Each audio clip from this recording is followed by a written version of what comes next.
This is Beth, the Muscle and Mascara Mama. It is September. We are sending kids off to school. They're teenagers, they're college students, but we maybe need a basics refresh as well. So today I'm going to be talking about baking. Not that kind of baking. We're going to be talking about the technique for cosmetics called baking. It is a very, very trendy topic right now. Very old school with the trans community because this is something that they used to do with their makeup as well. So I'm going to just walk through the steps on how to do this and help create those sort of flawless under eye circles and cover those up.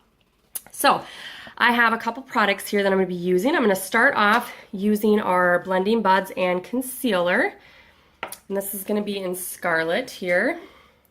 Now you want to use just a damp sponge. It's going to help move the product much better. And being damp, it's not going to absorb the product.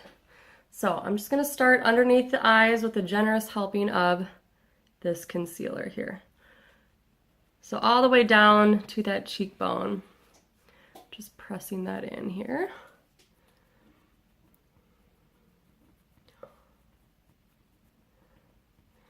All right. So I'm just going to let that dry for a second here. I also have with me my rose water, which I'm going to be using as the setting spray, and then my translucent powder, which is just like a cheaper one from like e.l.f. Cosmetics. All right, so I already put one on, right? So I'm going to go back. I'm going to do a little bit more. So I know this seems like overkill, but this will work itself out here, I promise. All right, getting all the way up into that eye. And remember to get up into that crease because that's where it all starts. All right. So I'm going to start off by dusting some of this translucent, yikes, powder over the top. And that's where we're going to start. So I'm just using just a fluff brush here.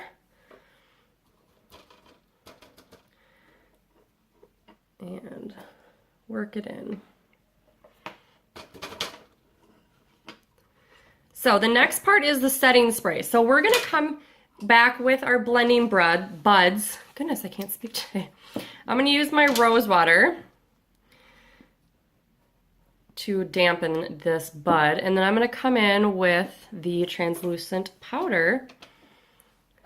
If I can get it over here. And dab this all over.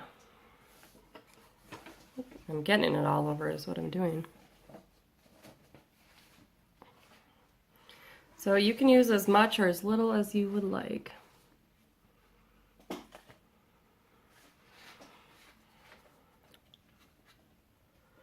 you want to get a real healthy helping on there.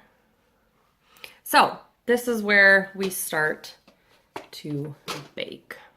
What it's doing is letting this set with the heat from your face, and it's going to create basically that flawless finish. I'm trying to find my, here it is. So we're just going to wait about 5 to 10 minutes, and then we're going to come back and we are going to wipe it off just with a normal powder brush and just dust off all the excess, and then I will be able to show you what that looks like. We are finished baking, and I'm just going to go in with the brush that we had added earlier and just dust off the extra translucent powder. Man, it's a hard day for that word. Good. So very simple. You do have to wait, but it really does make an impact on, you know, pulling out and highlighting underneath there for those eyes. So there's your baking tutorial for today, muscleandmascaramama.com.